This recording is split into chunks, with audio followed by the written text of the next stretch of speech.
In this outsourcing course, the professor has shared with us the outsourcing life cycle, which provides a structured approach towards outsourcing. So far, we have covered the first three phases: outsourcing strategy, outsourcing scope, and vendor selection. In outsourcing strategy, organizations are asking themselves this question: is outsourcing right for them? And there are a few business drivers, such as to reduce costs, to increase focus, to have access to skills that are external to the organization, to have a variable cost structure, to improve quality of their products and services towards their customers, to grow revenue, to preserve capital, and etc.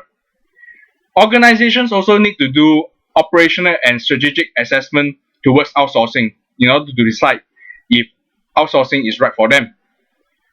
We have also noted that there is a trend in shifting from cost saving towards value creation by outsourcing. This is a form of business transformation that enables innovation. So once the organization has decided outsourcing is the right way to go, then next is to define the scope. So in outsourcing scope, organizations are asking themselves what and how to outsource.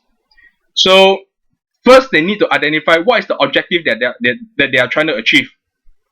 And next they have to take a serious look at identifying the competencies in their organization. They need to identify areas of the business that are core, essential, non-core, and non-core. They also need to look at the provider maturity.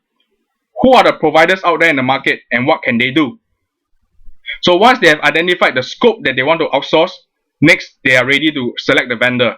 So a typical process will be they will throw out the RFI, RFP, RFT for tender, shortlist the vendor, and then evaluate the vendor.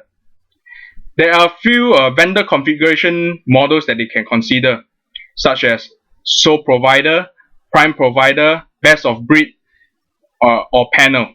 Each of them have their own pros and cons. Last but not least, the professor has likened outsourcing relationship to a marriage.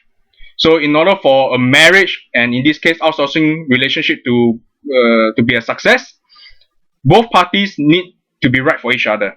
They should be able to meet each other's basic needs, be able to communicate well, have a high level of trust, and lastly, both must focus on the long term in order for this relationship to last long and to turn out well. So in short, outsourcing is not so straightforward. It requires a lot of time and effort to study and research the right reasons as well as the right model to suit the individual organization's needs.